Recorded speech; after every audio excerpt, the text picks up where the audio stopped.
నమస్తే. దేశ రాజధాని ఢిల్లీలో ఎర్రకోట సమీపంలో జరిగిన బాంబు పేలుడులో 9 మంది మృతి చెందారు.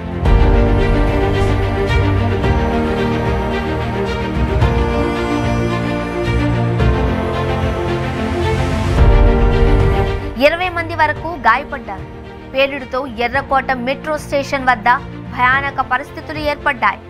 మంటల్లో కాలుతున్న కార్లు, ధ్వంసమైన వాహనాలు, చెల్లాచెదురుగా పడిపోయిన మృతదేహాలు, శతగాత్రుల ఆర్తనాదాలతో హృదయ విదారకర వాతావరణం నెలకొంది. అగ్నిమాపక సిబ్బంది మంటలు ఆర్పివేయగా NIA, Delhi crime branch, forensic విభాగాలు రంగంలోకి దిగి దర్యాప్తు చేపట్టాయి. ఢిల్లీలో ఎర్రకోట గేట్ నంబర్ 1 మెట్రో స్టేషన్ వద్ద సోమవారం సాయంత్రం 6:52 ట్రాఫిక్ సిగ్నల్ వద్ద నెమ్మదిగా కదులుతున్న కారులో భారీ పేలుడు సంభవించింది.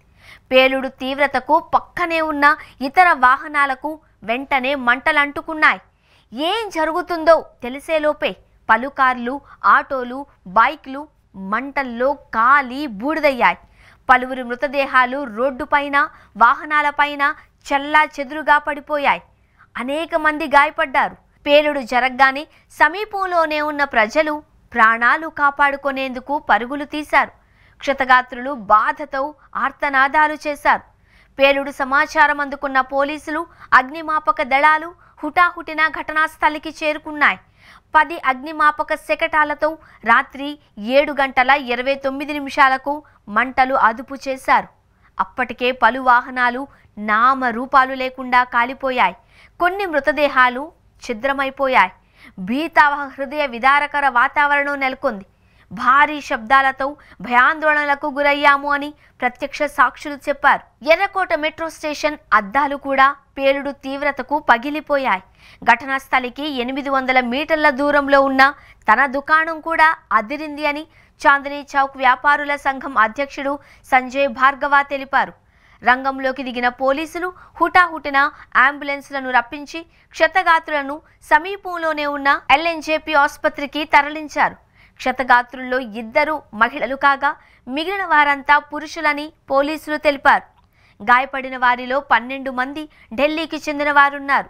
మిగిలిన వారు ఉత్తరప్రదేశ్, ఉత్తరాఖండ్, హిమాచల్ ప్రదేశ్కు చెందిన వారు అని గుర్తించారు. సహాయక చర్యల తరువాత మృతదేహాలను కూడా ఆసుపత్రికి తరలించారు. చనిపోయిన వారిలో అమ్రోహాకు చెందిన 34 ఏళ్ల అశోక్ కుమార్, ఢిల్లీకి చెందిన 35 ఏళ్ల అమర్ కటారియా ఉన్నారు. మిగిలిన వారికి 28 నుంచి 58 ఏళ్ల వయసు ఉంటుంది అని పోలీసులు వెల్లడించారు. పేలుడు తరువాత ఎగిసిన మంటల్లో 6 కార్లు, 2 ఈ-రిక్షాలు, 1 ఆటో కాలిపోయాయి.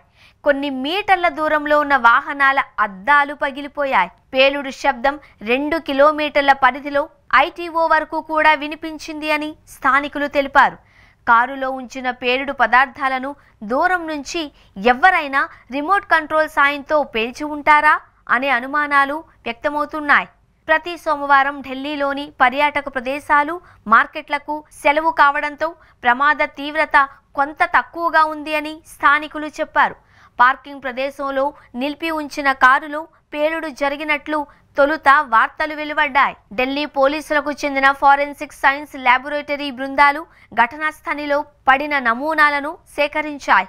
పేలుడు జరిగిన హ్యుందాయ్ i20 కారు ఎర్రకోట సమీపంలోని పార్కింగ్ వద్ద దాదాపు 3 గంటల పాటు ఉంది అని, ప్రమాదానికి కొంత సమయం ముందే అక్కడి నుంచి బయలుదేరినట్లు సీసీటీవీ ఫుటేజ్లో గుర్తించినట్లు అధికారులు పేర్కొన్నారు. పేలుడుకు సంబంధించి సూచనల కోసం వారు అక్కడ ఎదురు చూసినట్లు తెలుస్తోంది అన్నారు. ఉమర్తో పాటు ఇంకెవరైనా ఉన్నారా అనే విషయం తెలుసుకోవడానికి దర్యాగంజ్, పహారాగంజ్ ప్రాంతాలలోని అతిథి గృహాలలో హోటల్ రిజిస్టర్లను, ఎంట్రీలను తనిఖీ చేస్తున్నట్లు వెల్లడించారు. ఇది ఆత్మాహుతి దాడి అయ్యుంటుంది అనే కోణంలోనూ దర్యాప్తు చేస్తున్నట్లు తెలిపారు. పేలుడు జరిగిన Hyundai i20 car Mohammad Salman పేరిట హర్యానాలో నమోదైంది అని గుర్తించిన పోలీసులు అతన్ని గురుగ్రామ్లో అదుపులోకి తీసుకున్నారు. 1.5 ఏళ్ల క్రితమే ఆగ్నేయ ఢిల్లీలోని ఓక్లాలో దేవేంద్ర అనే వ్యక్తికి కారు అమ్మేసినట్లు అతడు తెలిపాడు. ఆ తరువాత అతడు ఆ కారును అంబాలాలో వేరొకరికి విక్రయించాడు. అనంతరం పుల్వామాలోని తారిక్ అనే వ్యక్తి కొనుగోలు చేసినట్లు గుర్తించారు. అతన్ని గుర్తించే పనిలో పోలీసులు నిమగ్నమయ్యారు. పేలుడుకు ముందు కారు ఏ ప్రాంతంలో ప్రయాణించిందో, ఎవరు ఎక్కారో తెలుసుకునేందుకు సీసీటీవీ ఫుటేజ్ను విశ్లేషిస్తున్నారు. పేలుడికి సంబంధించి ఎలాంటి అనుమానాస్పద విషయాన్నైనా గుర్తించి ఉంటే సమాచారం ఇవ్వాలి అని స్థానికులను పోలీసులు కోరారు. ఆ లొకేషన్లో ఉన్న మొబైల్ డేటాను సేకరిస్తున్నారు. ఢిల్లీ సరిహద్దుల్లో ఉండే ఫరీదాబాద్లో కాశ్మీర్కు చెందిన వైద్యుల ఇంట్లో 360 కిలోల అమ్మోనియం నైట్రేట్ ఆయుధాలు దొరికిన రోజే ఎర్రకోట వద్ద పేలుడు జరగడంతో దానిపై పోలీసులు దృష్టి పెట్టారు. ఢిల్లీ పేలుడుకు అమ్మోనియం నైట్రేట్ ఉపయోగించారా అనే కోణంలో ఫోరెన్సిక్ సైన్స్ ల్యాబొరేటరీలో పరీక్షలు చేసి ఫరీదాబాద్కు లింక్ ఉందో లేదో తేలుస్తాము అని పోలీసు వర్గాలు తెలిపాయి.